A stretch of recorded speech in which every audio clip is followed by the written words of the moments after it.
हाय students, आज आपण अमाइन्सच्या method of preparation मधलं शेवटचा प्रिपरेशन डिस्कस करू. आपल्याला अमाइन तयार करायचे आहेत ॲसिड अमाइड्स पासून. ॲसिड अमाइड कंपाऊंड आपल्याला माहीत आहेत.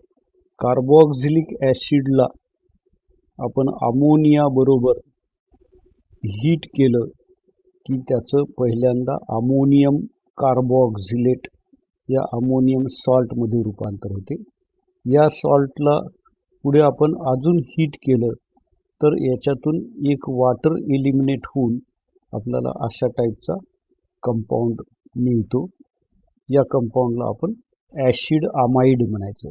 CONH2 group is non as amide group. तर हा अमाइड कोणत्या ॲसिडचा आहे त्याच्यावरून त्याचं नाव ठरते.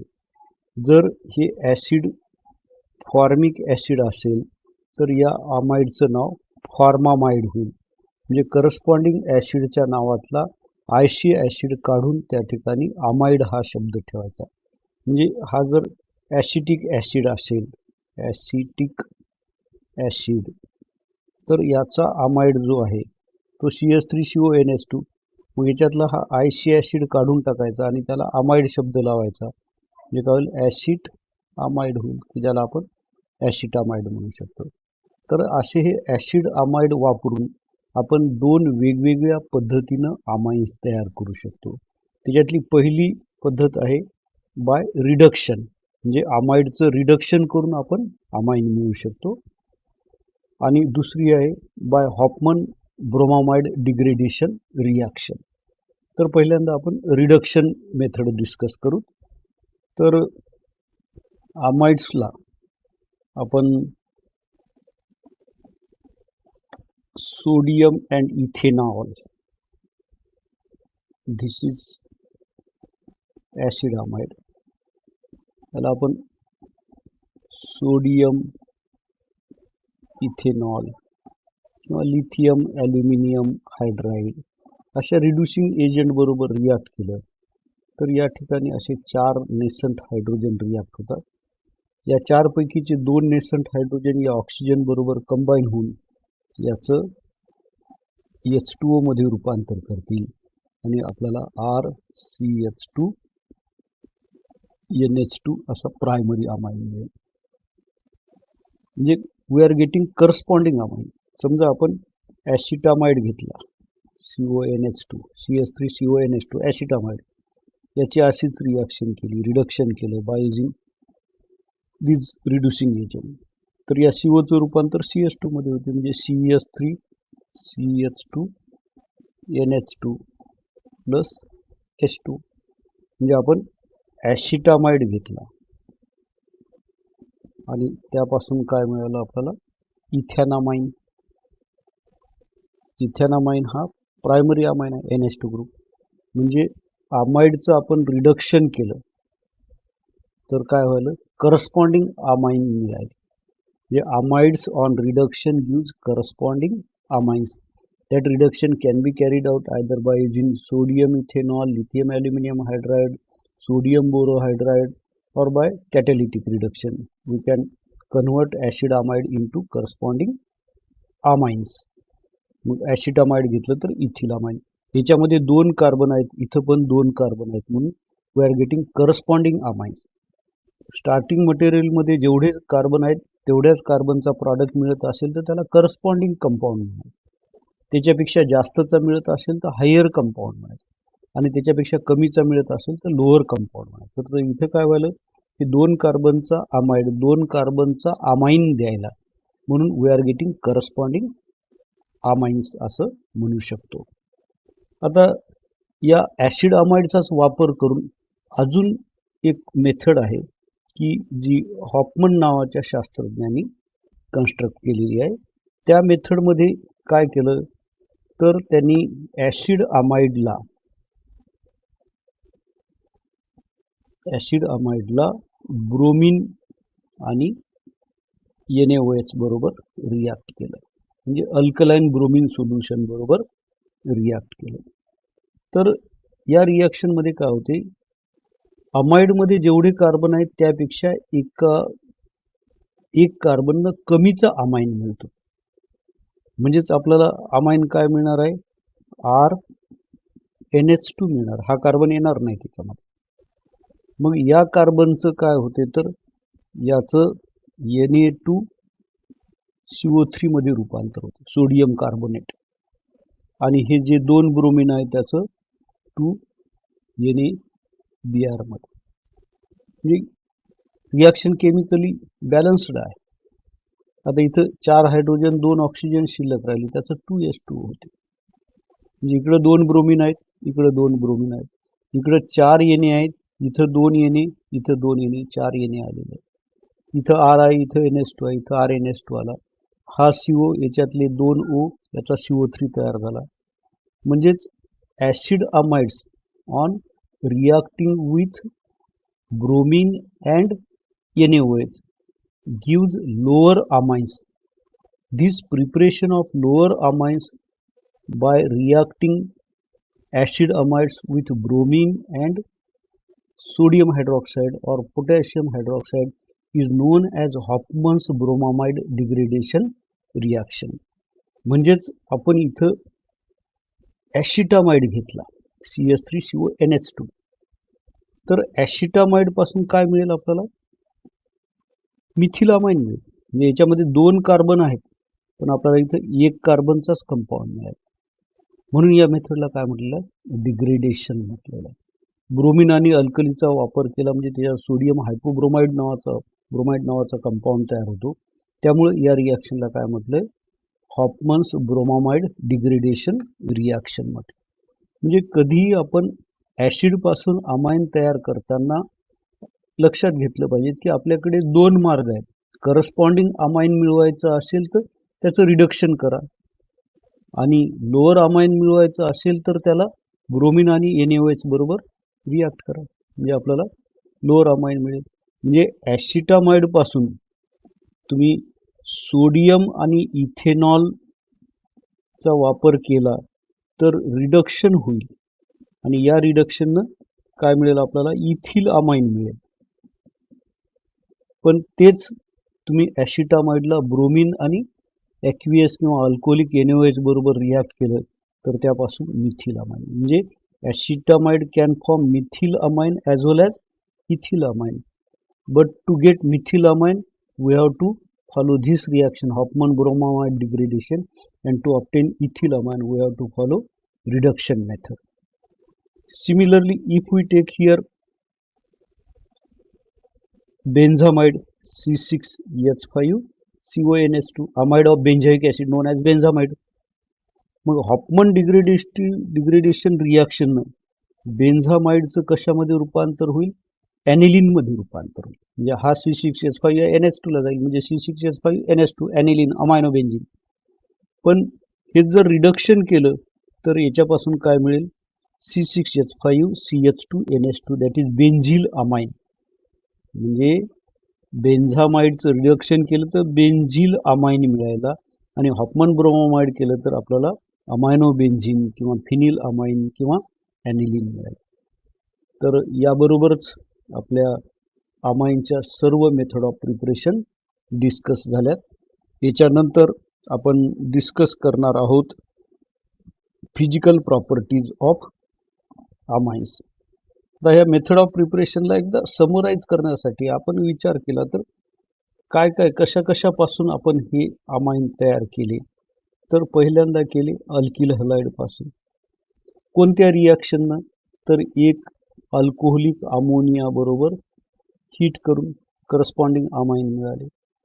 आणि दुसरं आपण काय केलं, गॅब्रियल थॅलिमाइड सिंथेसिसचा वापर केला.